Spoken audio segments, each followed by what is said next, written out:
from the senior cheerleader, Melanie Kimhill. Christy and Kim.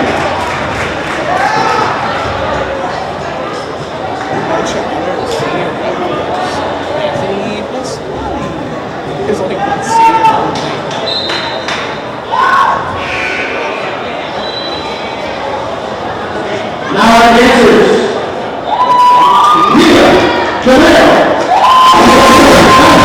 and John.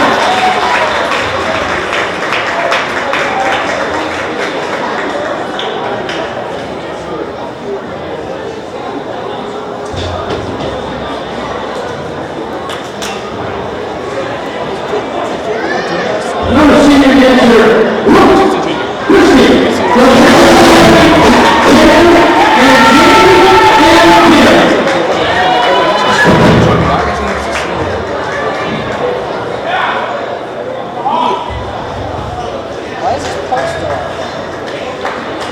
That's the senior poster. Yeah. and the captain of our dance team, she's the senior, the 54th, and her That's like Jake. What's that guy's name? I know. Yeah, I'm like,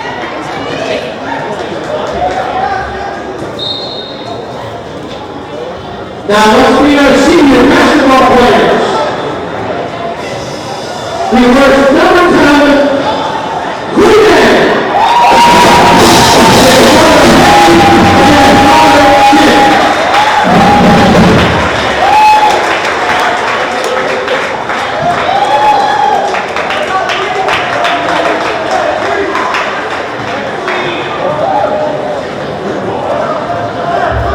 He hit the winning shot in the third gentleman against Larry Catholic.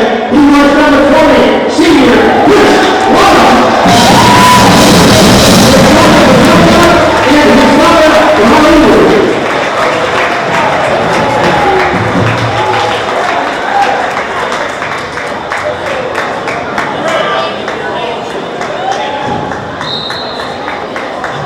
He was number 23, Joe Wachula.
the last time I'll be bugging you. Can I have 3 keys to tonight's game? Listen, all you never bug me. It's been great working with you over the years. You guys add a lot to what we're doing. I think most important what I want to do is bring in one of my right-hand men here, Bobby Fiorani, a senior. I want Bobby to list top moments of Shamrock since he's been at St. Pat. We got the Jalen Nelson shot, of course. We got the Lawrence Merritt 3 in the corner. And we got the Chris Laura buzzer beater. Which one of your 3 best moments over the past 4 years? There's been so those 3 right there. Bobby's got a pretty good list right there, but there's been so many of them. Let's read Rovers down and play. Go Shamrock. All right, thanks, Coach.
Good evening, ladies and gentlemen, and welcome to Philadelphia on the campus of St. Patrick High School, the oldest all-boys high school in the state of Illinois, for tonight's East Suburban Catholic Conference varsity matchup between the visiting Redhawks of Marist High School and your St. Patrick Shamrocks.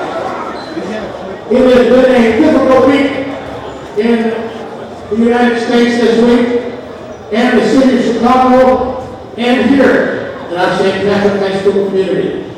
So to lead us in prayer, I'd like to invite our senior, Bobby Fiorante. Bobby, it's all yours.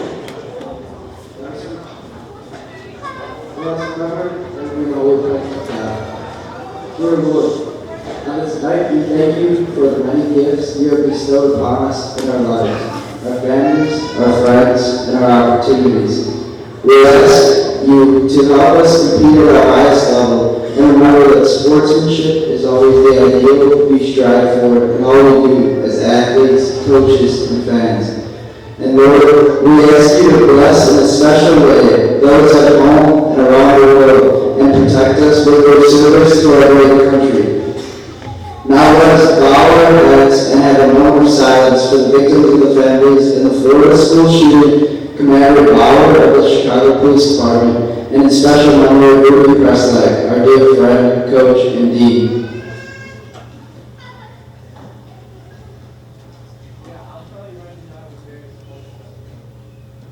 As always, we ask this through your Son, Jesus Christ, our Lord. Amen. Saint Gervais de la Salle, pray for us. Lord Jesus in our hearts, forever. Thanks, Bob. We'd ask you to please remain standing, remove your hats, and enjoy as our St. Patrick Band plays our national anthem. Do you like the NBA?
Ladies and gentlemen, my name is Anthony Pasquale, and I'm here with Jack Warner, and we are here at Kernan Court for a game against Marist, a conference opponent. And now we head straight down to the court to hear the starting lineups from Marist.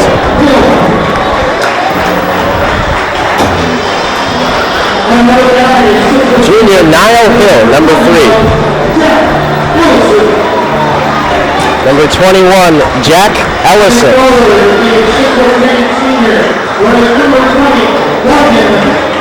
Morgan Taylor, number 20.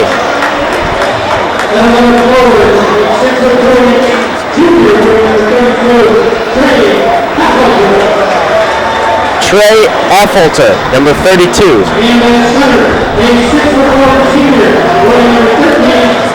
And number 13, David Daniels.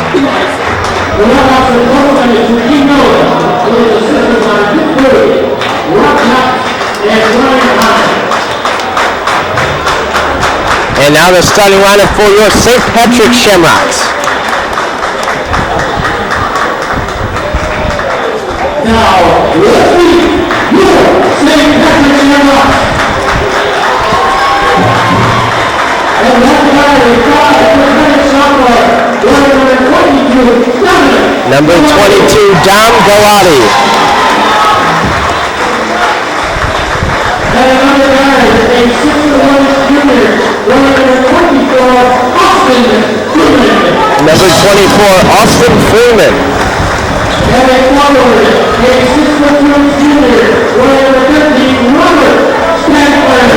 14, Rob Stanford.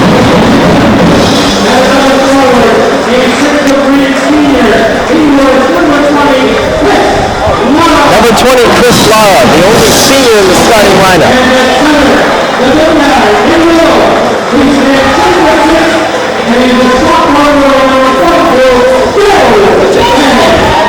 Joe Fanning, number 42.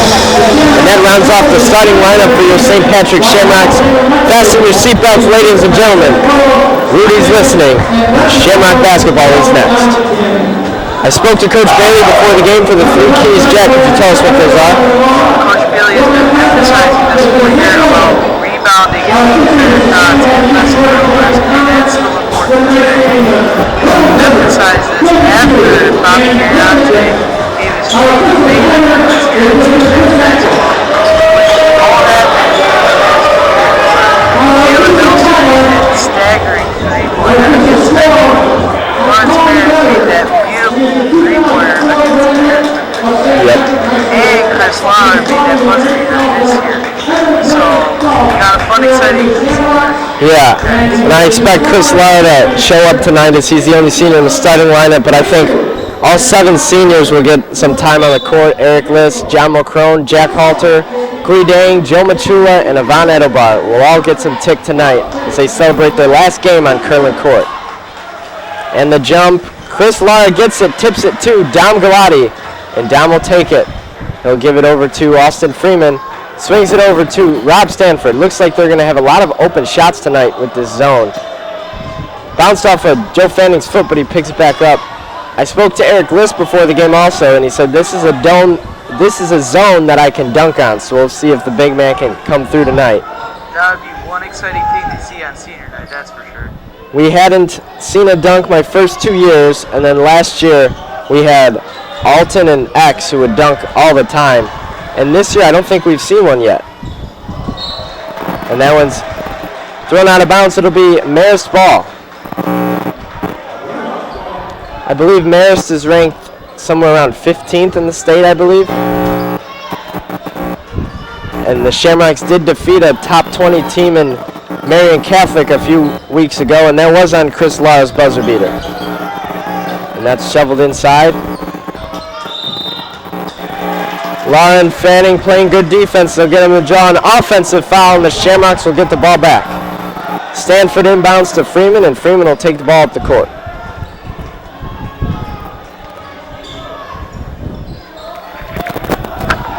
And they give it down low to Chris Lara. Shovels it to Dom Galati for 3. Off the mark, Fanning can't grab the rebound, and it's coming back the other way with Marist. They swing that over, power dribble, gets that swatted by Austin Freeman. Marist ranks 3rd in our conference with a record of 5-2, and I believe St. Viator is still in first at 7-0. An incredible year for the Lions, am I right? Yeah, it's been a fun year, I guess you would say, for the Lions, but not a fun game for St. Pat's when we played the Veterans. Yeah, that was a tough game. Where does St. Pat's rank in the conference? Tied for 4 at 4-3 this year, so they've been playing very well and playing fun. Yeah, and Marist misses, and that's out of bounds. It'll stay with Marist, and they'll be inbounding. Marist does, however, have a 2-0 lead with 6 minutes and 20 seconds to go here in the first quarter.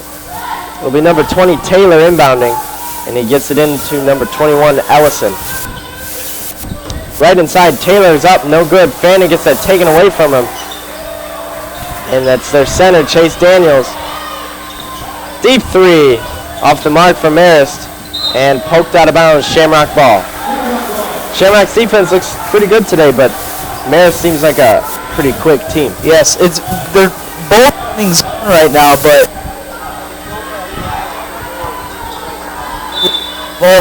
making a bunch of turns. Yeah, for both teams. This might be one of those games that starts off low scoring, and then as one defense collapses a little bit, it could turn into a blowout either side. It really just matters which team has the energy to defense that's happening right now. Yeah, I agree. No ball is safe on this court, as that's Taylor with it. Gives it over to Hill, back on top to Taylor. Takes it in, bounce pass on the baseline. throws it back on top, and it's Hill. Hill comes in, good pass down low, misses it. Fanning comes away with the rebound, and he'll shovel it over to Freeman and head back the other way. The thing about this zone from Marist is they extend it out almost to half court. And they're a fast team and a strong team to be able to do that. That's very impressive. As Taylor gets a easy layup to go, and Marist is up 4-0.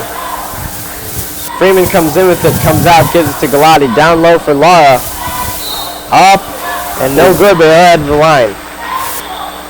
Free throws are going to be key tonight.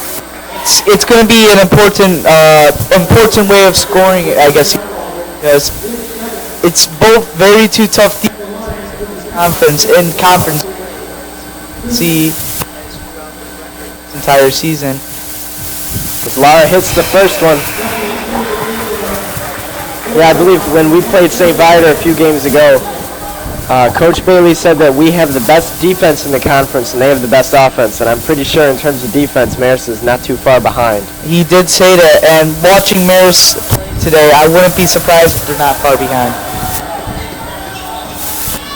And there was a bucket there for Chris Lara, hit a free throw. As Marist comes right back down, there was number 21, Ellison, extends Marist's lead 6-1. Freeman gets it over to Stanford.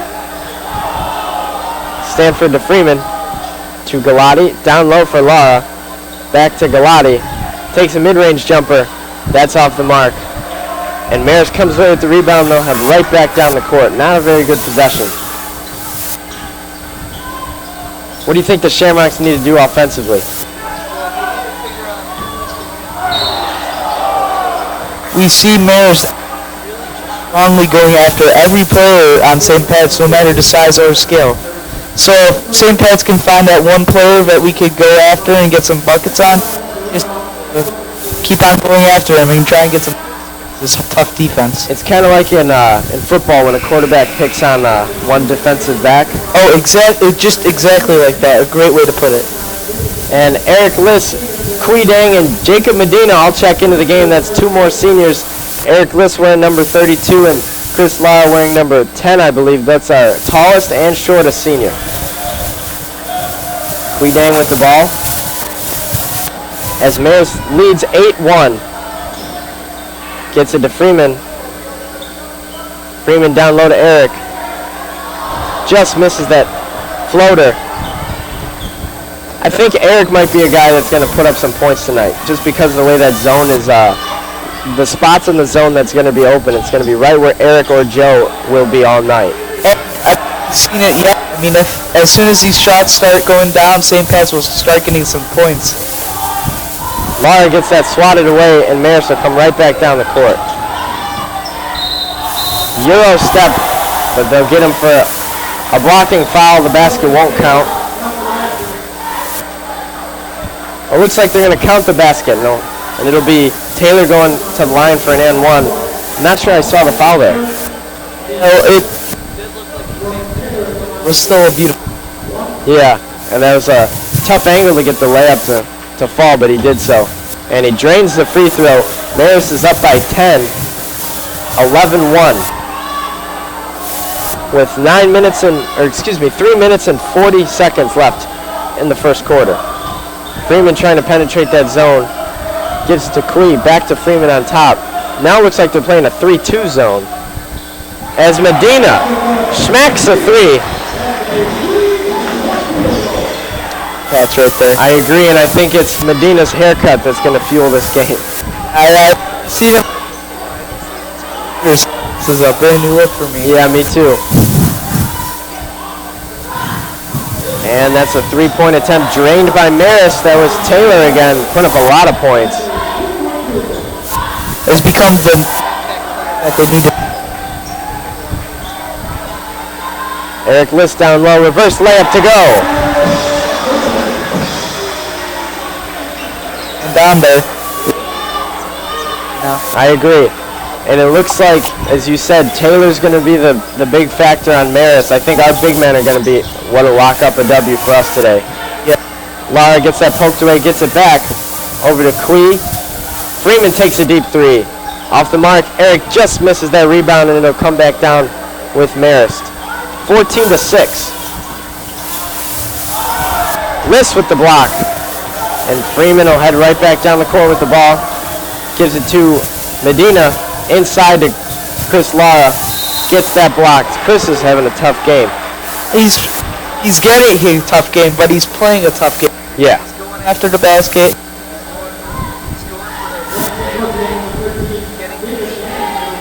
Free throws.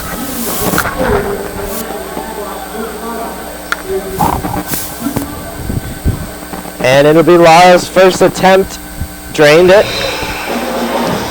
Shamrocks have cut this deficit in half. It's now 14-7.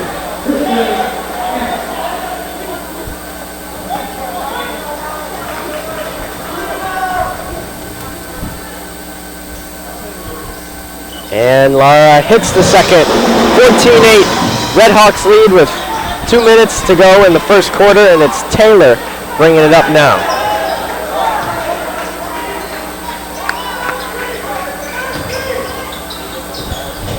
That's poked away by Freeman.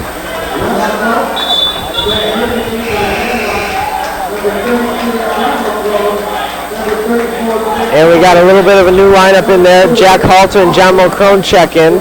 2 more seniors getting some playing time with Dom Galati and Austin Freeman.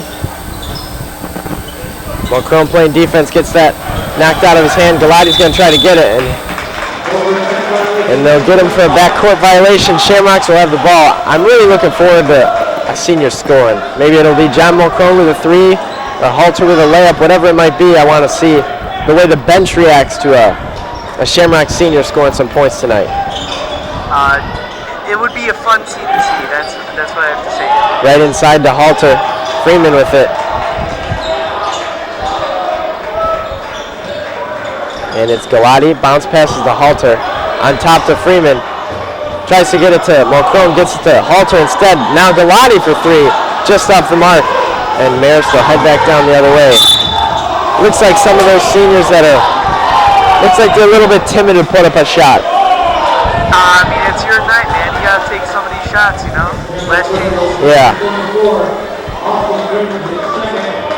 But that was a good look for Galati. He just couldn't come through with it. He was lights out the beginning of the year. He's kind of fallen off a little bit. Yes, he has hit in a cold stretch lately, and it's a shame to see such a young, good player of his caliber to hit a cold stretch like this. I really hope he gets back on track. Yeah, that's the other thing. Going into next season, I hope he's not permanently damaged, let's say, by the way this season is ending. Well, if I know Dom Galati correctly, he's working hard on his shot. Of course, yeah. He's making the changes and improvements that he needs to do on his game, and it's looking to become a leader. Yeah, as Taylor hits both. One of the things when we come in to work out for baseball, whether it's at night for an open gym or in the morning for hitting, he's in the gym shooting. That's one of the things I've noticed about Dom, and I think it's something that's going to allow him to be a big leader and a big scorer on this team next year. Good work ethic. Good work ethic. Yeah. That's what a main thing that Dom has on this whole basketball team has. Yeah. Very impressive. There's not one star player. It's everybody pitching in. And that's one of the things that Coach Bailey is used to.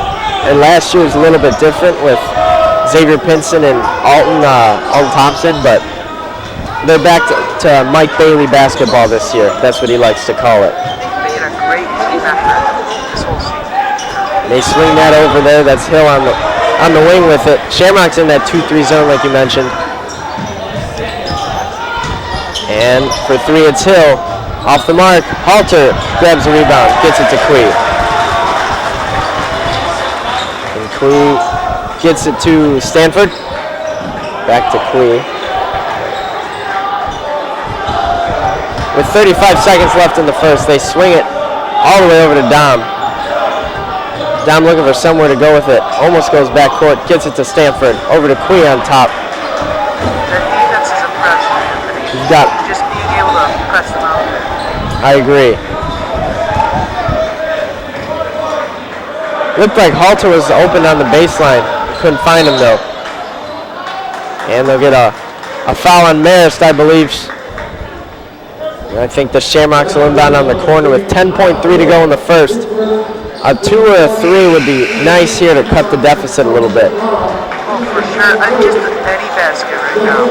Even though the score says that we're losing by a lot right now, it's been a lot of changes, and we're doing better than we were at the start of the game. Yeah, as Fanning and Lara check back in, they're trying to get a bucket before the end of the quarter. Lara gets that poked away in a deep attempt off the mark with 0.5 seconds to go. And they'll call it the end of the first quarter.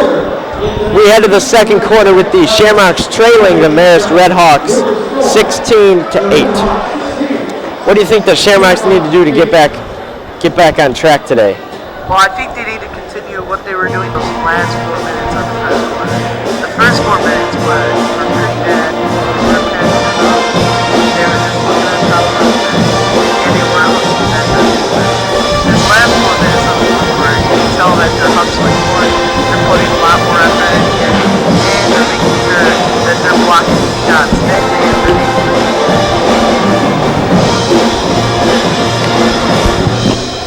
And I believe they ended the quarter on a little bit of a run too. A run, not a positive. Well, a positive run by maybe 1 or 2 points, Yeah. but a run against this Marist team is an impressive run on its own. And the Shamrocks will look to keep that run going and build on it a little bit as we start the second quarter of play. On the court now, you see the cheerleaders. I believe the seniors are wearing black, as the other cheerleaders are wearing white. One of the aspects of the game that we are thankful for here at St. Pat's is the cheerleading, the dance team, and the band. They add a different aspect to the game that I don't think you see in other places. It's an own Shamrock tradition, I guess you could say. Yep. Gives it a little Shamrock flavor to the basketball game. I would agree with that. Then it'll be Quee, Joe Fanning, Joe Machula, Chris Lara, and Dom Galati in the game now. Joe Machula is one of the most athletic kids on the team. It's a shame he didn't play more this season. He was plagued with the flu, I think, for 1 or 2 weeks of the season. Kind of hurt his playing time, but I'm sure he'll shine tonight. Yeah, I think if he can make a couple good plays, make a couple good steals, that would be helpful. I think he can play a lot this game. And will inbound there to Taylor. And Marist passing it around. 3 for a falter off the mark. And they grab the rebound, get it right back inside. Dribble back out and swing it in the corner. Now it's Taylor for 3. And he airballs that one. They get right back under. And they get a bucket to go. That was number 13 Daniels who went up for that. Looked like a dunk, kind of placed the ball on the rim and let the ball do the work. St. Pat's was not in the right mode going into that possession. They weren't ready to rebound it, and they didn't really communicate well on that last possession. And Daniels hits that free throw. They're hitting every free throw they're taking today, Marist is, but that was an interesting possession. Looks like the Shamrocks just completely got beat. Completely got beat is an understatement for that last possession, but hopefully they can bounce back on this one right here, as Fanning's getting ready to get that rebound or shot inside the paint. Yeah, and Quee gets fouled. He'll head to the line. St. Pat's has been pretty good on the line today. I think 3 for 4. Yeah, 3 for 4 with Lara, I think, shooting all 4 of them. Oh yeah, and it's going to be a huge part of today's game, and it's been a big sore for St. Pat's this year. They've gotten better at one. Quee will hit his first free throw. Dom back in the game. Quee switches the second. He's got one of the better shots on the team. He's just more of a pass-first type of point guard. And his height doesn't help him there that much, Anthony. You're right. And mid-range shot knocked down. Marist doesn't miss, huh? It's been impressive his first couple possessions of this quarter. Marist has been able to pass well and really find the open spots of his defense. Yeah, they've been picking apart the zone pretty easily, I'd say. Machula with it. Got a pass from Quee. And he'll head back. Shoves it over to Galati for three. Schmack! Galati hits it. That's good to see. Hopefully he can get hot and keep the Shamrocks going. Still confident in that shot. And if we want to win this game, he's got to be able to be confident this entire game. And Taylor brings the ball up. One of the things I noticed about Galati is he's got a little bit of a side release where his body shields the ball. So he's a very tough shooter to block. And if you want to block him, he's going to get on that free throw line where he's excellent at. Yeah. Quee Dang orchestrating the offense. Gets it to Machula. They'll try to get Galati another open shot, I believe. And it'll be Quee. Bounce pass to Galati. Inside to Fanning. Gets it over to Machula. They're running Galati around the baseline, trying to get him to each wing. And a timeout called by St. Pat's. They're going to try to fix this offense and find a play that'll work. What would you do? A couple of screens? A couple screens and maybe put a little more people down low and try to get Marist to go back to the 2-3 zone. The 3-2 is really hurting them now because they're getting those, that one extra guy to now press instead of staying back for the rebound and connecting the baseline. And they have size at the top of that zone, so it makes it very difficult for the Shamrocks to get the ball down low. It's a huge part of this Marist game to really be athletic off screen, even at the time they are. This is one of the moments I think Eric Lewis would be a good person to put in because he's a little bit taller, you know? He's got a head on everybody on the court. Eric Lewis and a Joe Fanning combo would not hurt, right? Yeah, I would agree with you there.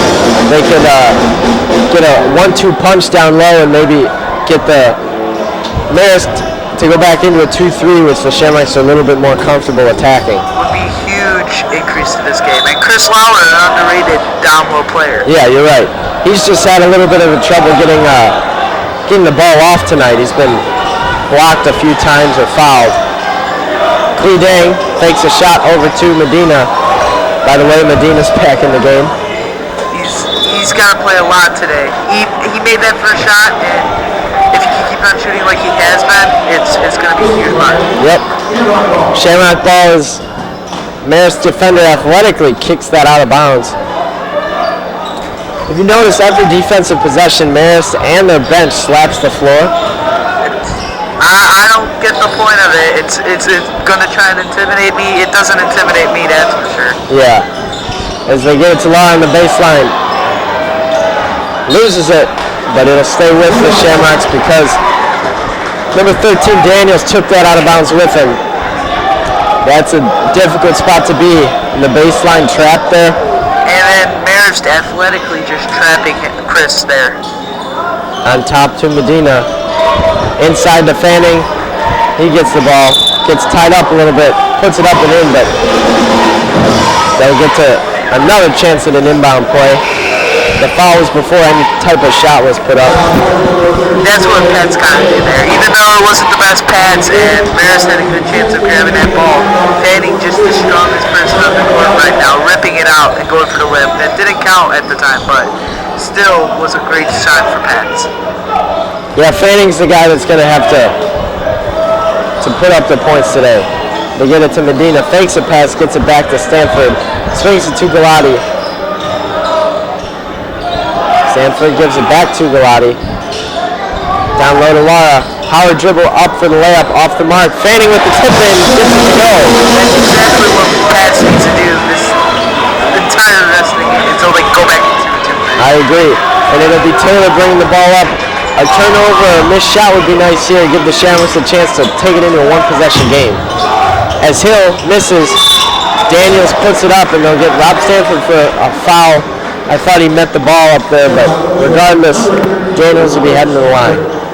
Yeah, I mean, what a good play by Daniels by there. He came all the way from the three-point line and ran and got that rebound, and Pats didn't even know he was coming. Right.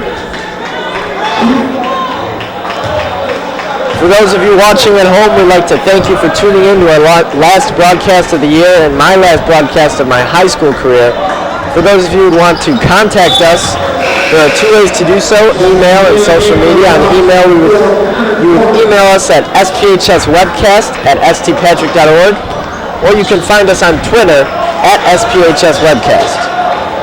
And what a career you have had at AFB. It's an honor working with you today. Thank you very much, Jack. And Medina gets it down low to Lara, takes a baseline three, knocks it down, and he'll have it line. That's a thing that we really haven't seen that much at Patson, a mid-range baseline shot. Yeah. And if Chris can knock down those shots today, it's a huge part. And with someone in his face hitting his arm. Right. St. Pat's is a three-point shooting, layup-taking team. Not many mid-rangers. Yeah. Perfectly said, Anthony. Lara will put that one up and off the mark. Stanford almost gets the rebound, but Lara does. Back to Fanning on top. Over to Medina for three. Smack! That's huge, ladies and gentlemen. Shamrock now only trail by three. I sense a timeout coming from Marist. They've just not been able to, And here it is. be able to change and be able to adapt to an offensive which has really helped Pats right Yeah. As a big three by Medina and a nice baseline jumper by Chris Lara turned an 8-point deficit into a one-possession game, just like that. We got the Jazz band playing, a couple seniors up there too. Yep, we got Joey Mordino, Andres Vargas, Mike Thompson, Oscar De Leon, Nick Amati, just from the people I can see there. I also see Jose Lamas up there. Jose, Alex Skogan, I think, is up there as well. And then I don't know if they're here today, but Connor Murphy and Colin Gallagher are also members of the band. Vince Tirallo on the drums. For how long they've been working here, for 3, 2, 1, or how many years they've been doing it. They've been doing an excellent job up there. I agree. I remember they used to have them on the stage, and it would just get so crowded down there. Moving them up to that corner was, I think, a good taste for the rest of this Colonel Court. And improve the music too. I agree. As Taylor gets that behind the back, shovels it in the corner, and the three is knocked down by Marist, extends the lead back to 6, but Shamrock's down the court quickly, trying to get back into it. Over to Stanford. Looks like they're back into that. No, they're still in that 3-2. Interesting move by Marist's coach today. For possessions, because Pats has been able to stop the 3-2 right now, but they're going to continue it, I guess. It looks like this 3-2 is a little bit less aggressive. They're holding back, protecting the perimeter more than the outside. Good save there by Medina. But they're still attacking the corners. They are. They're trying to trap. It almost looks like a 2-1-2 at some points. They're going to get Stanford for travel. Almost looked like a perfect Euro step, but must have had one too many steps in there. Yeah, it would have been a really nice move if Stanford could have just not took that one extra step before going into the... I agree. And we'll have Taylor coming up the court now. He's easily been Marist's best player this evening. Been able to shoot, been able to rebound, been able to pass. He's been able to do it all for them today.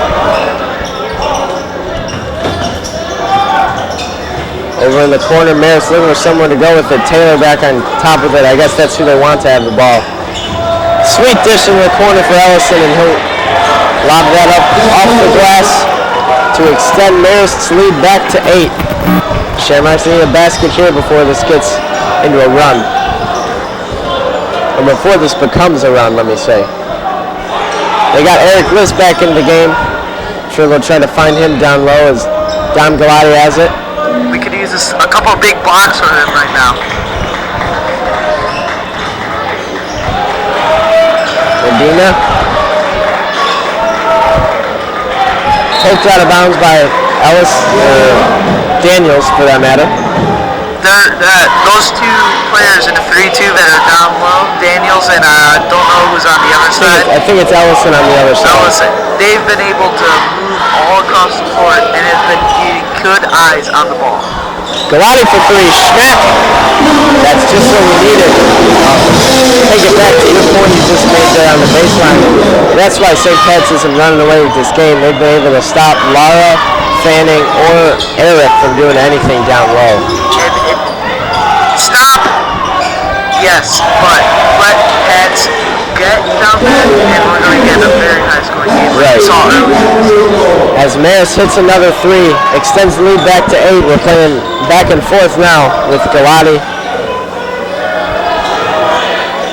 Takes it over to Medina. Inside the Lara. Shot fakes and he's up with it and he gets it to go.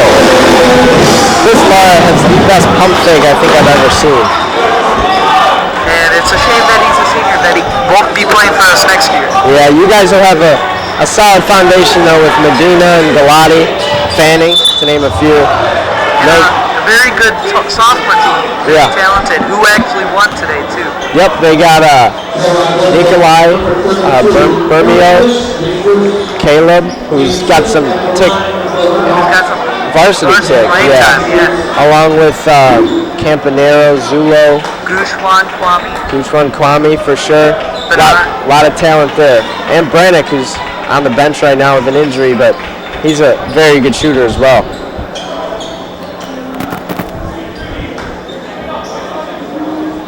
What we could say is a young team for St. Pat's, as we got good seniors this year, but we also have a good foundation of sophomores and juniors for next year. Yeah, I'm taking a look at the team this year and the ages. Next year, you guys will have a good set there with Freeman, Galati, Fanning for sure. Those three have been in our starting lineup all year this year. Then you can assume maybe Medina will also be in the starting lineup. And then maybe Rob Stanford, Katie, or Walker to close it out. And that's not including anybody from the sophomore team. So you guys will be, without a doubt, okay next year. And it's been huge for Walker, Katie, to really get some nice bench experience this year on this varsity team. I really, all juniors. Yeah, all juniors. I agree. The juniors have played a huge role on this team, especially the ones who have gotten in the game frequently, like Freeman or Medina. But I also think a couple of guys that are going to make a huge impact next year. Justin Walker is going to break out. I've seen his talent in very limited amounts this year, but he definitely has it. I've been a huge Justin Walker fan this entire season, and I'm excited every time he's in the game because it's just fabulous to watch him play. His defense was the reason we won the Marion Catholic game. And his for Galati, just misses. His underrated shooting is also a huge part of his game. At the buzzer, Marist off the mark, and we'll head to the half. Shamrocks leading 33-25. The first half of halftime, we're going to play a video in tribute of the late Mr. Preslack, our biggest fan, checked in every game, and he tuned into every game. He was also an administrator, a dean, a baseball coach, and the voice of the Shamrocks for as long as anybody here could remember. A huge loss to the St. Patrick community, so we're going to pay him thanks with a tribute, and then right after that, I will interview our director and producer, Mr. Doyle. Enjoy.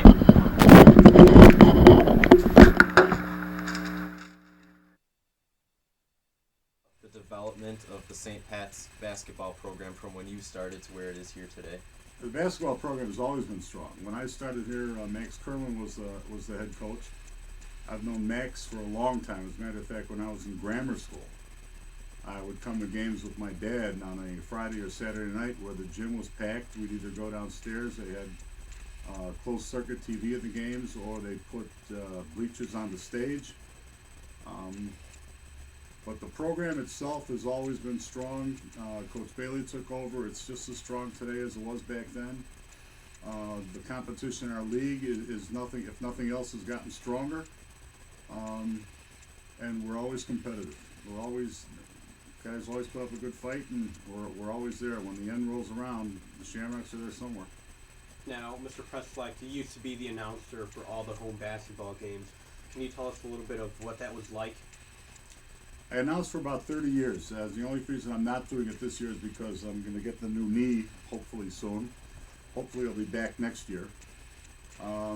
That's always fun to do. It's fun to get to know the officials and the players and just get excited along with the games. Plus I think it's one way to shut me up so I'm not yelling at officials during a ball game. If I do that on a microphone, I'm going to cost the team a technical. So they've kind of found a way to quiet me down. At the same time, I can have a little fun. And now, after all these years, can you name some of your favorite teams, players, and games that you've watched as a fan? Basketball and baseball? Or basketball? Both. Oh, it's basketball. It's halftime of basketball. So, oh God, there's been so many back with the old Joe Thornhill, Emmett McGovern, Pete Willard teams, to Chris Hartman and Sammy Maniscalco, and the current team we have today. Some of the greatest guys in the world with Royale and Louis and Elijah. You couldn't ask for a better group of guys. Every year's got their own story. Every year's good. Thank you, Mr. Presslake. Now, how would you like to see the Shamrocks close out the season this year? Obviously, with a couple of nice wins. We owe Notre Dame one, and you never know if we're going to see them in the regional, which is going to be here before you know it. I'd like to see a regional win. I'd like to see a sectional win, and then who knows what happens after that. All right, thank you. Ladies and gentlemen, this concludes our interview. We'd like to thank Mr. Presslake for giving us the time to conduct this interview. And now, Shamrocks, let's go back over to Curlin Court for the rest of tonight's game. Hello, Shamrock basketball fans. Welcome to tonight's intermission show. Tonight, Dan and I have a special guest here, Dean of Students at St. Patrick High School, Mr. Rudy Preslak. And let's face it, if you went to St. Patrick High School, you know who Mr. Preslak is. Now, Mr. Preslak, can we start with a little bit of background information? How long have you worked at St. Pat's, and what positions have you held prior to becoming Dean of Students? Prior to becoming Dean of Students, actually, I've been here for 42 years. I started here as a senior English teacher. I taught senior English for 9 years. I became a counselor. I was the college counselor / senior counselor. There's only one of us at the time with about 1,400 guys. And I've been dean now for the past maybe 25, 26, 27 years, right in that area somewhere. I've done different things throughout. I was the head baseball coach. I coached baseball for 21 years. I was the moderator of the Green and Gold. I was the moderator of the Student Council. I co-moderated the Letterman's Club with Mr. Keogh. At the time, if there was something to do, there were a bunch of us that stepped in and did it. Now, Mr. Preslak, we all want to know what is your favorite memory after all these years working at St. Patrick? Well, as Mr. Doyle said, this is ranking right up there with the top. But I think graduations are always popular with me. Coaching baseball was special. After I got out, the team that ended up second in the state were kind of robbed in the state tournament game for the championship. Those were some great memories. The different athletes, the different kids, the people I've worked with, they've all been great. We know you're a big St. Patrick basketball fan. Can you talk about the development of the St. Pat's basketball program from when you started to where it is here today? The basketball program has always been strong. When I started here, Max Kerman was the head coach. I've known Max for a long time. As a matter of fact, when I was in grammar school,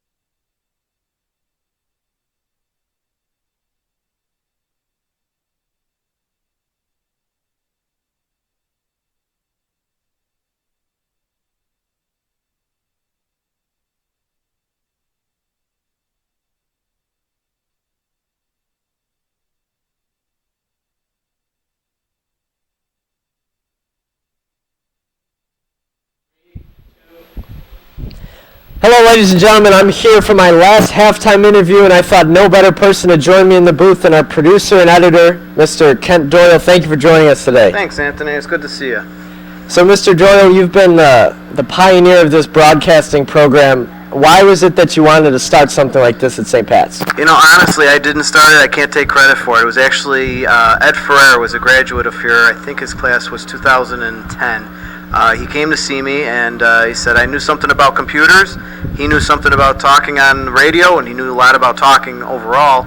And so, honestly, it was his idea to put it all together. So It just happened that we had the space, we had a studio, and that wanted a worldwide show, and so that's how we are today. So. And you've gone since 2010. So this is your 7th or 8th year doing it. Yep. What has been your favorite part of doing it? It's just the idea that every year is a new challenge. I mean, as you know, nothing works perfectly. We're connecting wires at the last second every single game. But it's always a good challenge to get us out there, to get us recognition worldwide. I mean, we've had people that listen in on our show from Australia, from Ireland. So it's been neat that this little studio actually goes worldwide. And that's one thing to say about this studio. Do you know what this studio was before? I've heard that this was actually where the basketball teams, I believe in the 70s, would actually meet. This was like their room for pep talks and things like that. So, and this wall that we're looking at right now was not here, so it was extended. But all right. It was a studio at one point. In fact, during the late 60s, this is a place where the brothers would actually broadcast to the closed-circuit televisions, and they were able to teach multiple classes at one time with one teacher on camera. Oh, really? So it was a really important space that we're in right now. That seems pretty advanced for the 1960s and 70s. Cutting edge, so. And that's what we're doing, cutting edge here. Yeah, we 2018. try. We try. Do you think there will be any type of any improvements made on the studio in the next coming years? We always talk about it. The problem is that we have so many different programs that are going on throughout the school.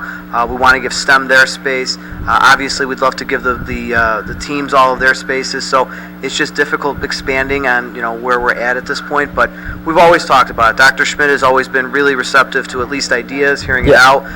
We've gone out to alumni to ask for some help there. So no promises, but there's always something that we're always looking forward to. So have you ever you're like the moderator of this club or program for the last few years. Did you do broadcasting or webcasting in your career at all? Actually, no. I was just an English major in college, and I had no communications background at all. It was a matter of I went to Dr. Schmidt. I was here teaching, and he said, well, we got this TV studio, we have a computer up there, and we got a camera. What can you do with it? So this is what we can do with it. So I've been excited about that. And I think we've made the most of it. At least I know I have in the last 4 years. I'd just like to thank you for giving me the opportunity. I know I bugged you a little bit freshman year with emails, when are we going to start, but 4 years later, here we are. And well, I'm glad that you do, and I'm glad that all the students do get involved with it, and I appreciate all of your efforts, because a lot of things that you suggested, the wireless mics across the gym and all of that, we try, and it takes you guys as the students to give me those ideas that we can kind of work together and make it all happen. So, it's a two-way street here. You need each other to kind of make this thing go on. So I'm glad that you got something out of it. You got to meet Celebrity. Yep, Pat Foley. Pat Foley a couple of times, in fact. So, it's little things like that make me smile, that at the end of the day we've done something. And I'd like to thank you for hopefully being the spark plug to my broadcasting career, because I hope this isn't the end. Good, very good. Yes, we've had a couple of guys went on to intern at Channel 9, so really, I'm sure you're going places. Thank you. Right next to Pat Foley, maybe. Yep, that's where you'll see me in a few years. Good. And we're starting here the third quarter. Thank you, Mr. Doyle, for the interview, and thank you for everything the last 4 years. Thank you very much, Anthony. All right, good show.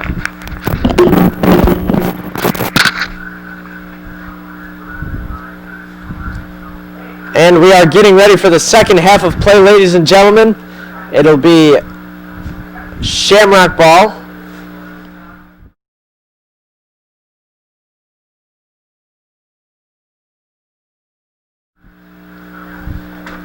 I'd like to thank Mr. Doyle for his interview. And welcome Jack Warner back into the booth. I'm back, and I was getting pizza, and won the raffle today. Did she? Yeah, she was taking my order right now, and she ran out of the booth, so I had to stay there. And it's Laura inbounding there to Freeman. Freeman gets it to Laura.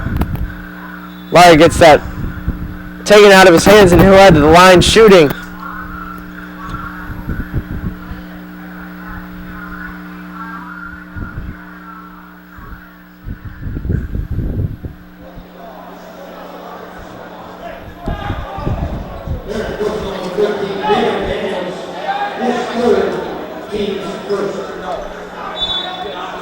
And it'll be the Shamrocks inbounding, and they'll get it into Galati, takes it out to Freeman, fakes that three, takes a mid-ranger.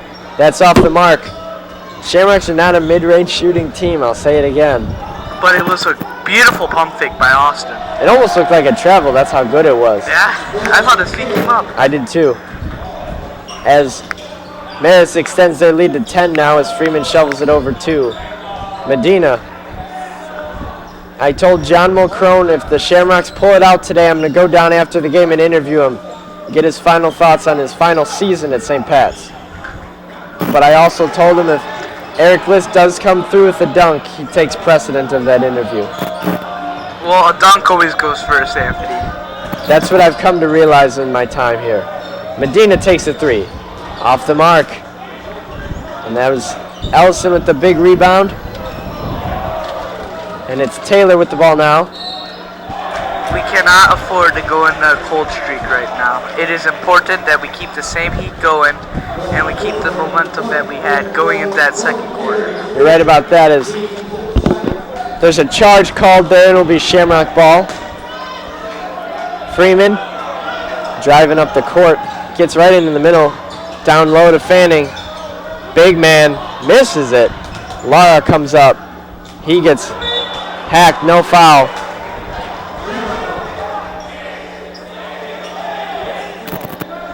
And it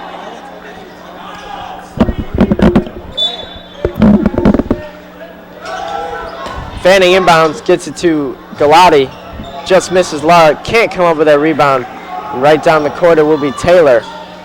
Big pass to Allison, and he gets that to go. Marist Redhawks lead by 12 with 6.5 to go in the third quarter. Freeman passes it to Medina. Medina weaves in and out and comes back on top. Sends Galati down low, and he takes it isolation up on top against three guys in that 3-2 zone. I don't know why they're still in the 3-2 zone. I mean, if St. Pat's could start getting a couple shots down, it's going to be a close game like it was going into that second half. The Shamrocks did trail by as little as 3 at one point today, and they get it to Fanning. Fanning to Freeman. Freeman for 3. Off the mark. Fanning with a rebound, gets it taken away by Ellison. Ellison out of bounds. Shamrock ball. If there's any positives going into next season, that we are defensively ready to stay first in defensive conference. I agree. A lot of the best defenders on the team are indeed juniors. I spoke to John Mulcrone before, I believe, the Viator game, and he said Austin Freeman's the best defender he's ever played with. He made a beautiful defensive play right there. And he's played with some of the best defensive players we've seen here. Guys like Isaac Moore, Perchinowski from my freshman year, or someone like last year, like Jalen and Keyshawn. They're very solid defensively. And also Xavier, very solid defensive player. You're right. At the guards. Pinson was a very solid on defense as well. And then my sophomore year, I think that was your freshman year, or you weren't here yet? I was not there yet. Sean Eck, the only senior I think on that team, had a very good defensive resume. And Lara puts the free throw up, knocks it down. Shamrocks trail by only 11. And it'll be Hill inbounding to Taylor. Shamrocks in a bit of a full court press, but they might ease back.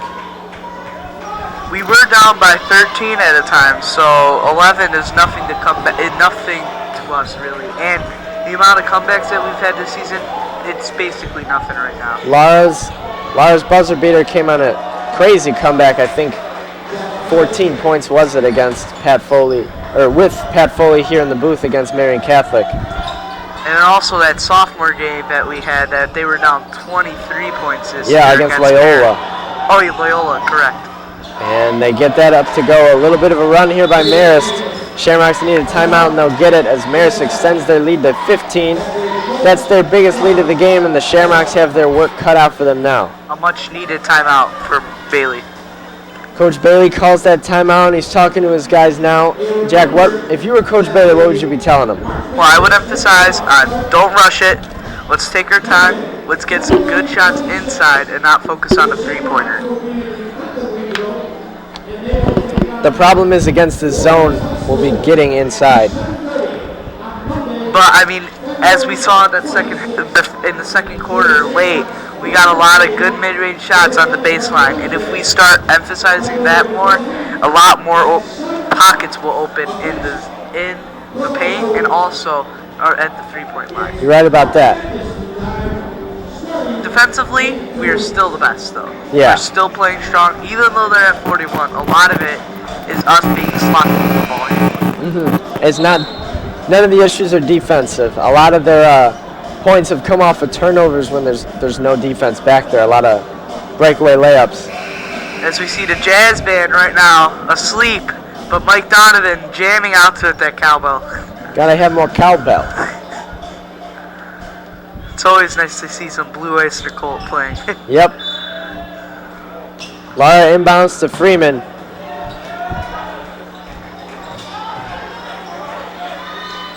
They get it into Lara. Kicks it out. Medina, spin move, takes it in a floater. Lara snags that rebound, steps back, gets it off the glass to go. He has been all over the place today. He really has. He's like that every game, but it really stands out tonight as he's been getting probably his most physical game of the year today. And it's been an offensive struggle for Pets today, so he has been one of the bright spots with Dom Glady in this game right now. Usually it's Fanning, and I think they'll get Fanning for a reach-around foul there. And the basket will count. 43-28. Marist trying to extend their lead to 16 now. And it'll be none other than Taylor heading to the line.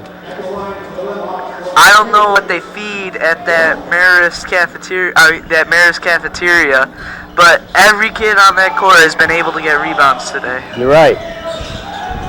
Freeman, good ball handling off of Galati's hands and out of bounds. And it'll be back to the Red Hawks. They're rushing themselves. I don't know why they're rushing themselves. They have plenty of time to come back into this game. And if they just play some good St. Pat's ball, they'll be able to get back into this game. Medina checks out.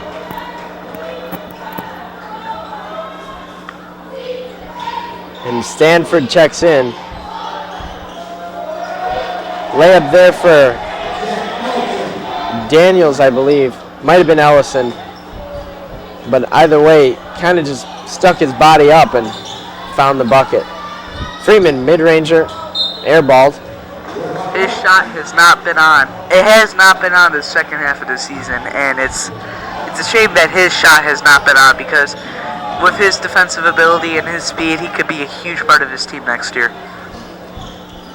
Yep. And it's Daniels inside working on it. Working on Fanning. Fanning's probably one of the better defenders on the team as well, I'd say. 3-point attempt off the mark. Rebound by Stanford. And that's poked away there by Hill. Didn't even see him coming. Hill missed, but Taylor's there to clean it up. And Freeman will take it back down. Shamrocks now trail by 19. Lara gets that ripped away by Taylor. And up and in with the reverse. Timeout Shamrocks, they trail by 21. Coach Bailey cannot be happy with that. I mean, Taylor's just taking over this game right now. He's probably got to have 20, maybe 25 points at this. I would not doubt it. He has been the whole team right now, defensively and offensively. And that, I think, is what Marist was planning on going into this game by putting him in the middle of this defense, really emphasizing him as the key role player in this game. Yeah, he's without a doubt been the hardest, and he's been giving the Shamrocks the most trouble today. And it's been the impact players of the perimeter defenders really elevating his game. Yeah. Such as Hill on that last steal coming at Rob, didn't even see it. Yeah, and then he did not make the layup, but again, Taylor right there cleaned to it make up. it again. And then you had the guys down low, Ellison and Daniels, getting blocks and rebounds, rebound after rebound. They've been key in getting Taylor his chances of scoring.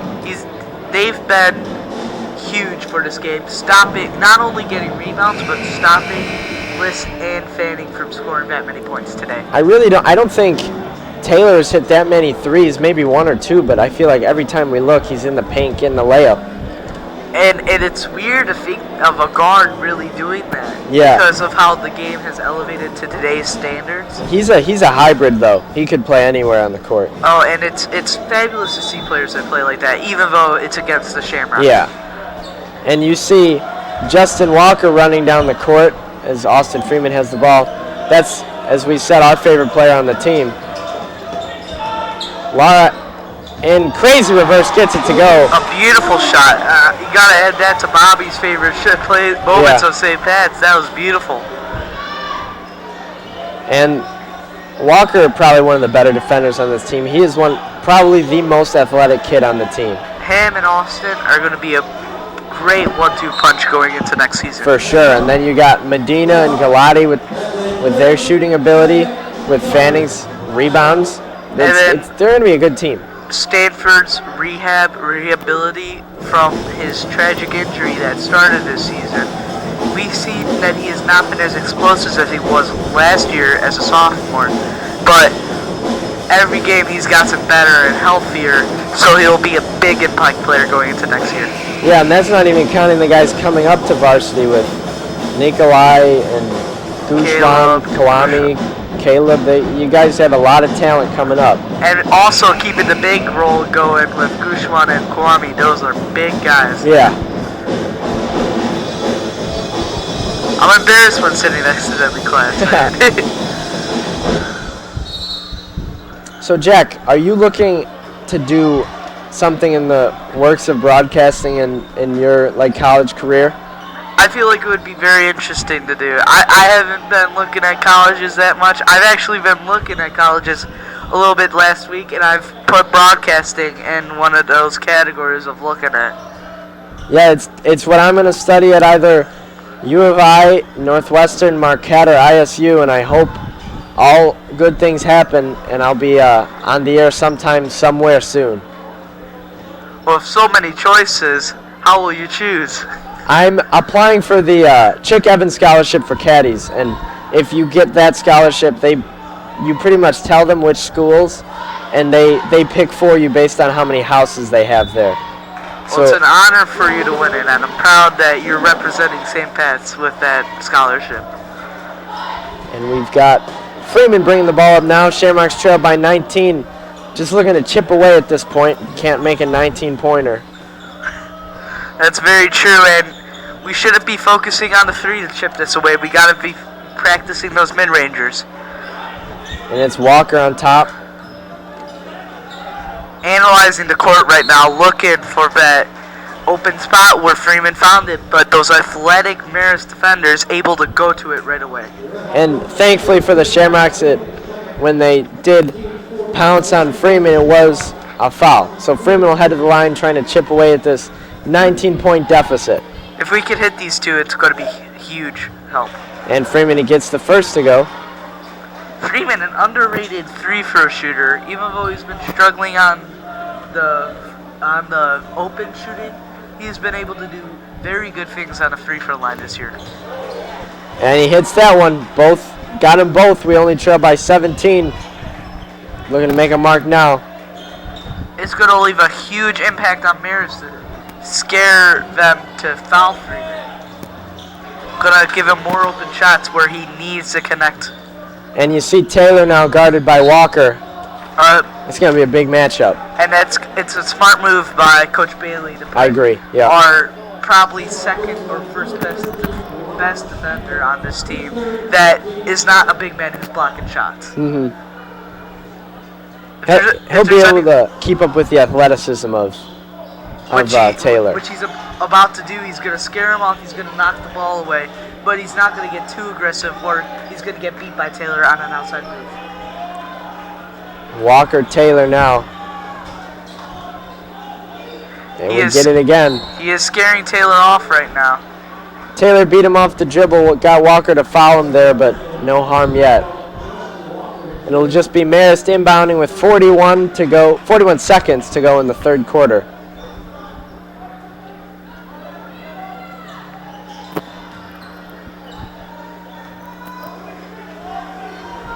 Walker not directly on him, but is walking with him the entire way down the court and is sticking with Taylor's athleticism to create a wonderful matchup right now.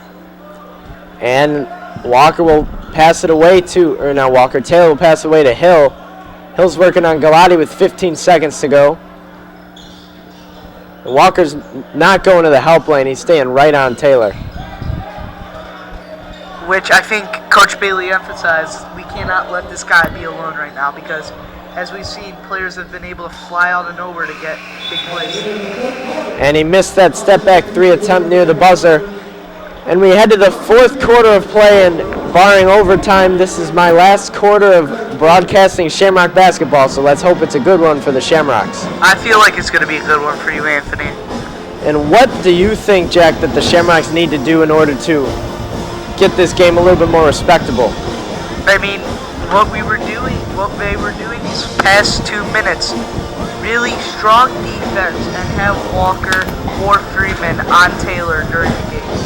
Because those two have the athletic ability and will be able to stop Taylor from making any important shots. I'm with you there.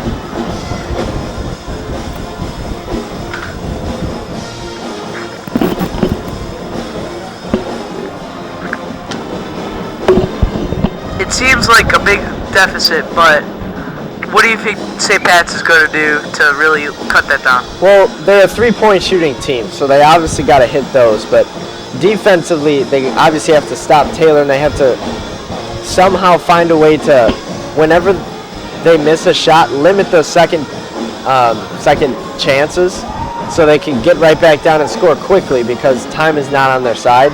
But 17 points is not impossible. They could do it. Who's starting in your fourth quarter if you're Coach Bailey right now? You got to have Fanning out there. I know he's been a little bit slow matching the athleticism, but offensively you got to have him out there.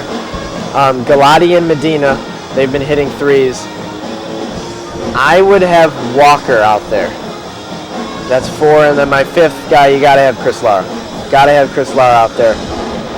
And Coach Bailey didn't listen to me. He's got Rob Stanford and Austin Freeman out there. But you still got your big guy Walker out there, yeah, and guess who's going against him right now? It's Taylor.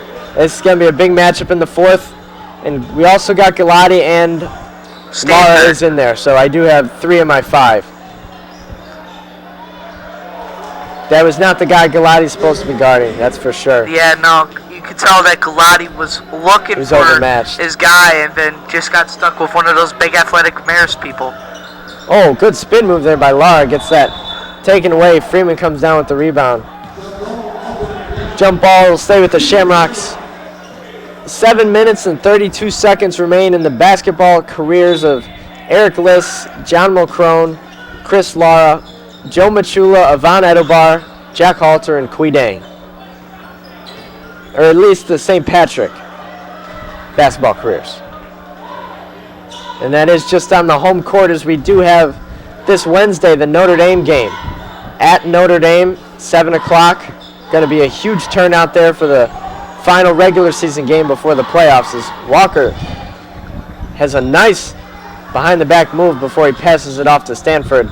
Stanford loses it, gets it back, and gets it poked out of bounds. We also have a game this Saturday, I'm pretty sure, against St. Joseph at St. Joseph. Right. Where the great Isaiah Thomas went to high school, so it's going to be a tough one there.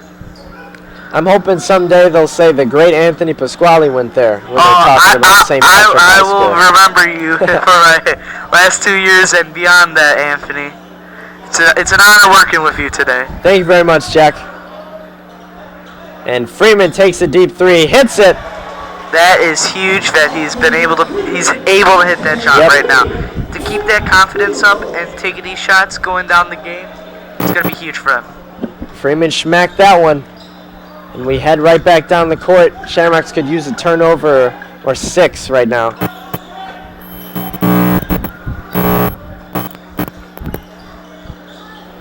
Lara defending. Now it's the matchup we've all been looking for. Walker against Taylor. And Walker is not disappointed.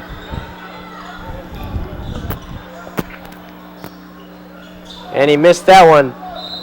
You see, Walker did not put the defensive impact, but he made Taylor think he had that option of going to the baseline, but then St. Pat's had the ability to help him and had 3 guys ready right there to stop him. I think Stanford and Galati closed in on him and made that shot impossible to make. It actually might have been Stanford and Lara, but either way, missed shot, and Lara's up and in with a bucket and one. That 3-2 is coming back to bite them now, Anthony, and it's heating up for St. Pat's right now. And Jack, the Shamrocks are now down by only 14. This free throw looking to make it 13. And just like that, we're back to that deficit we had in the second. And then before you know it, we were down 3. So let's see what the Shamrocks can do here. Keep the momentum going, get some good shots. We're going to be back in this game. Chris Lara just missed. I think his second miss of the day, and he's been on the line probably 20 times. Yeah. And Hill slips. He's been doing that a lot. And they get a timeout. Thought there might have been some travel before that. Usually when you fall to the ground and get back up without changing the dribbling. I'm not exactly sure what the rule is, but that looked like a travel to me. Yeah, but I mean, I think since they called the timeout right away, they're not going to give him the travel because they're losing a timeout in the process. Jazz band rocking out. Gonna be huge going down the stretch. Shout out to Mr. G and Mr. O'Brien, who directed the band the first 3 years. They've done nothing but a great job here at the games, along with the cheerleading squad and dance team, as we mentioned. And I don't know, I'd like to give a shout out to Rhonda and the workers of the concession stand. They make buying a hot dog fun. It's always enjoyable to buy a hot dog there and a water. I agree with you. And my pregame Kit Kat is always provided to me by Rhonda. That's one tradition I'll ask you to keep going. Get a Kit Kat before the game. I'll get a Kit Kat if you want me to. I'll get a Kit Kat whenever you want me to, Anthony. Freeman has been heating up this last quarter. Yep. Freeman made that three-pointer. Couple of nice defensive plays. And Laura has been on fire this entire game. Yeah, and it's not the type of he's working for it, you know. We got Freeman on Taylor now. And he's defending him well. Inside, and they get it to go. That was Ellison. Just not prepared to stop that. Yeah, I mean, Freeman did very well against Taylor. You can't ask him to do anything better than that. And a guy like Ellison, he's very difficult to guard in the paint. I feel like St. Pat's is ready and is able to stop Taylor now, but now they've got to be able to branch off and be able to stop these other huge perimeter players that Marist has been using this entire game. And that's why Marist is 5-2 in the conference. It's Taylor's going to beat you, or the rest of our team is. Yeah. It's sort of like, okay, we'll try this one thing, and we'll go to another, and then we'll go back to the one thing, and then we'll go back to another. And just doing the same 1-2 thing every day. Yeah. Taylor's got one heck of a supporting cast around him. And I think Marist will make some noise in the state tournament.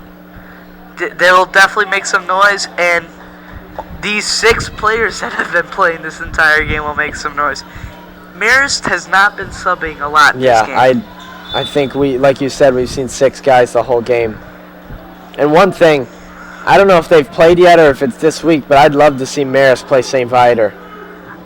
I'm really hoping they have not played, because that would be such an interesting game to see these two sort of different styles going to clash against each other. Yeah, it'll be the shooting of Viators against the athleticism of Marist. It'd be a great game. I think Marist would win that battle if they have not faced.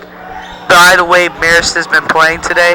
They have the right defense to stop that out perimeter shooting that Viator does. And I feel like has the athleticism and the endurance to win that game. Yeah. And then another team that I think is a very strong team in the conference would be Marian Catholic. They had that was the night Pat Foley was here, and they had those 3 shooters that made deep threes all day long. They just could not stop them, and it was... I remember one of them was Aaron Eulis, Tyler Eulis' brother. It was the only one I could remember. We got a foul there on Freeman. Yeah, Freeman fell hard there trying to get that ball. He had that nice steal, though. With 4 minutes left, I'd like to take time to shout out some people listening at home. My mom and dad, my aunt and uncle, my grandma, and my girlfriend all tuned into the game today, so thank you all for listening back home. And Mr. Preslack, I know you're up there listening, so thank you for tuning in. And just as I mentioned Mr. Preslack's name, Freeman schmacks a long 3. It takes the Shamrocks within 13 points. My parents are watching too, and my brother, my little brother. Shout out to the Warners back home. Austin getting a little too aggressive right there. Hopefully on the ground, that won't include the shot. Yeah, he took at least 2 or 3 steps after that, before that shot. But that does, I believe, put the Shamrocks into, nope, it's their 6th foul. 7th would be the bonus. 6-6 foul line for both teams right now. Marist working around. Tree left in the 4th quarter here. Little tribute there to Pat Foley as Daniels gets that up to go. Back to 15, the Shamrocks trail with now 3 minutes. 3 minutes or so left in the 4th. That's one of the things I've always wanted to do in my 4 years here. And I've always looked at the clock when it said like 3:30 or 3:29. I'm like, oh, I missed it by a second.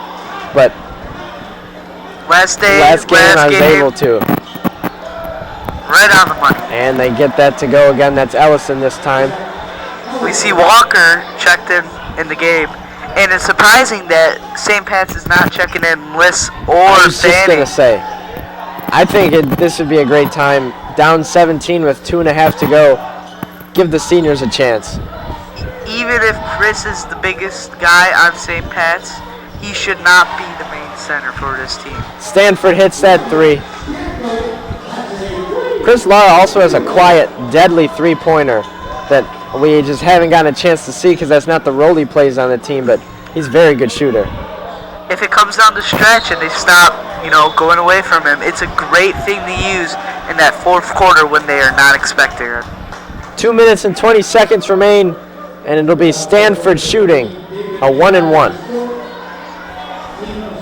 Now this is where St. Pat's has to get them. If they could start making some crucial 3 throws and making Marist foul, which they've been doing a lot today, they will be able to get back into this game. As Justin Walker checks in there for Jacob Medina. I think Medina hit that first 3 of the game and hasn't been on the score sheet since. He's been very silent. He has been taking a lot of shots is the interesting part, I would guess you would say. Lara had that rebound, gave it to Galati for 3, off the mark, and you see Chris Lara diving and flopping all over the ground. Another jump ball. It'll go to Marist, but that's just a testament to the player Chris Lara is. Coach Bailey is red hot right now. He is. He wanted a foul, and he wanted the ball there because the Shamrocks are still trying to chip away at that 14-point deficit, but Chris Lara has been exactly the type of player Coach Bailey likes to coach, a guy who put everything on the court every single game he's out there. And he's been starting a lot of these games, and that's a testament of the work ethic and style that he plays. Yeah, you're right about that. As the referees get a little bit of a wipe job on the court, there's a lot of bodies down there. There's definitely some sweat on the court. Yeah, 3-4 guys down there going for that ball, showing that both of these teams really want this win right now. And especially considering one of those guys was Chris Lara, you know the floor's soaked. If there's a senior that deserves Senior of the Year, it's Chris Lara. Oh, for sure, without a doubt. Definitely the most playing time, most points, rebounds. He's done everything. Oh, St. Pat's just not paying attention right there. Big dunk there by Daniels. Who has really been silent this second half. Extends their lead to 16. That was just they were trying to get that press going. That was just good vision, I think, by Marist. As Walker picks up that ball, gets it to Lara, over to Freeman. What Walker struggles in is driving into the paint. He had one beautiful drive last game against, I think, Loyola it might have been, and it was what I thought was going to be a little bit of a sign of next year. He does show great potential in his drives, but sometimes he just keeps the stealing zone so open that the people just poke at it. Yeah, but he's able to recover really quickly. His arms are so long. He's very athletic, but he's very long with his ball handling. Yeah. That's one of the things I think he'd need to work on to become fully polished as a player. 1 minute left in the fourth quarter of play. 1 minute left in my high school broadcasting career and in the home basketball careers of Chris, John, Eric, Quee, Yvonne, Joe, and Jack. They've all played a tough game, and they've all played a tough 4 years of basketball at Curlin Court. I'm with you. Loses that. Stanford picks it up, gets it to Freeman. Freeman misses the layup. Stanford really showing his sophomore ability that he had before his big injury to his ACL. And they'll get a foul there, and the Shamrock seniors will check into the game. Halter, Mulcrone, and List comes in, along with Machula and Quidang. 5 seniors with the last 39 seconds of their Shamrock career. And is Lara still in the game, or did he check out? I did not see if Lara was in the game, but if there was anyone who deserved to be in the game right now, it's Chris Lara. Let's see if you got Machula, Jack, Eric, John, and Quee. So Chris Lara is not in the game. What a career for him. It was an impressive 4 years at St. Pat's. I think 3 of them on varsity. 3 of them on varsity, so he's been a huge impact player his whole St. Pat's career. And it's just wonderful to see him get the love that he deserved throughout this year, starting most of the games at St. Pat's. 15, 14, 13 seconds remaining here. Mulcrone playing defense. It's Machula now. Pokes that away, but they'll call a foul. So number 25 will head to the line for Marist. That is, let's check the sheet here. Marist number 25 would be Ethan Field. He's a junior, and he'll head to the line. It's a shame that St. Pat's wasn't able to bring this one through, especially for your last game. Yeah. But they played an excellent game. They just, couldn't lock down on that 3-2 zone quick enough, and they gave way too many turnovers. As Machula gives that ball up, fire up the fight song, Shamrocks. Although the Shamrocks were unvictorious in this effort this evening, losing 59 to. Thank you for being my partner here in the booth today. And that's the end of my broadcasting career here at St. Patrick High School. Jack, what did you think of the booth? It was wonderful to spend a game in here with you and learning how to do it with you. I really hope I get to do some of this next year during broadcasting, and hopefully get to see the improvement of the St. Pat's basketball team. And thank you for joining us here at Curlin Court. Final score was Marist 59 and Shamrocks 43. We'd like to thank Coach Bailey and Bobby Fiorante for their pregame interview and Mr. Doyle for his halftime interview. We would also like to express our gratitude to some of the behind-the-scenes people who have helped to make this production possible. At cameraman, audio worker, and video worker, we have Jeff Schultz, Peyton Bond, Danny Hernandez, and Andres Nablis from the class of 2020, and James Stoll from the class of 2021. We'd also like to thank Mr. Doyle, our producer and director, and without these people, we would not have been able to produce the show tonight. I'm Anthony Pasquale from the class of 2018. And I'm Jack Warner from the class of 2020. This is our last webcast game of the season and the last of my high school career. So I'd like to sign off one last time by saying thank you to everyone at home for listening and watching our telecast and giving your support throughout these last 4 years. I'd like to thank Mr. Preslack for being our biggest and most loyal fan and enjoying this game from a new place. Thank you to all the people I've worked with over my 4 years. This year, Riley Sonderman, Gia Loquetto, Peyton Bond, Jack Warner, Andres Nablis, Jeff Schultz, and James Stoll. My last year, Riley Sonderman and Mike Pasquale, along with myself. 2016, Nate Huzenis, my brother, Mike Pasquale, Chris Murphy, Mike Mercado, Joey Ostreich, John Elbakai, and Isaiah Flores. And all the way back to my freshman year, Paul Meisner, Matt Shamrowski, Mike Pasquale, Pat Gorski, Joe Gernig, and Rob Sharkowski. I'd also like to thank all the people I've interviewed throughout the years.